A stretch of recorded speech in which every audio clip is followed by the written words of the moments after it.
Yeah, I think for an inaugural event which has been done here, the Great India Retail Summit, I think I must congratulate the entire ET Retail team for a fantastic show.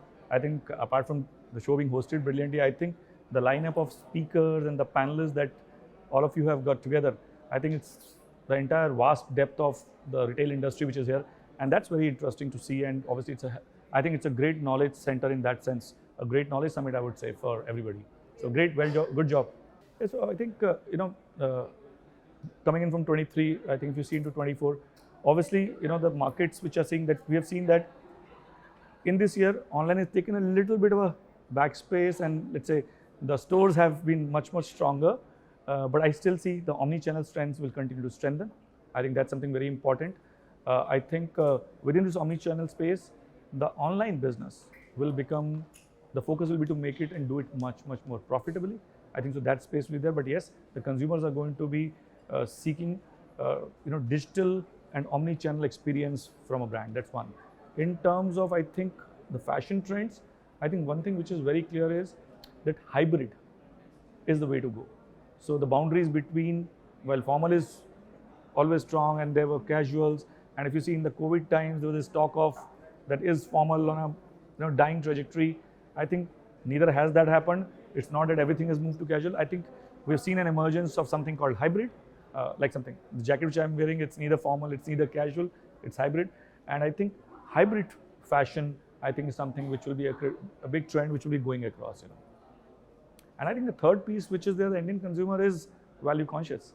So I think the two segments which will continue to do well, either you get your proposition right at the premium end of the market, where it's not about price, it's all about the offering and the experience and the brand imagery, and then there would be the value end of the market, where this will be really quick fashion at great pricing.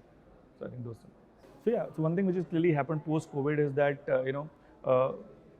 the premiumization journey has become very strong in the country.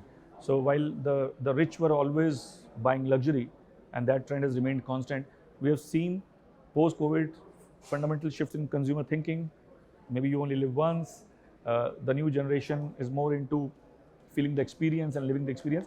So what we've seen is the middle class obviously is opting to premiumize, and that's leading to this whole fueling the growth at the mass premium or the bridge to luxury segment.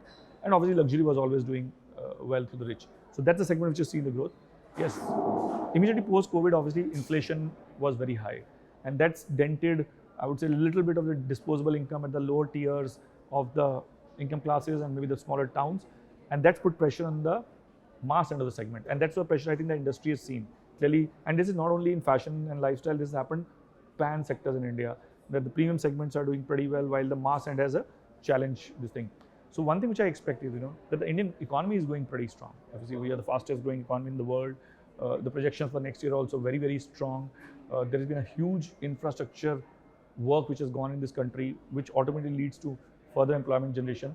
So one of the biggest things we hope, and which I think will pan out, is that the mass end or the rural end of the market, that I think that is where the income generation will come back.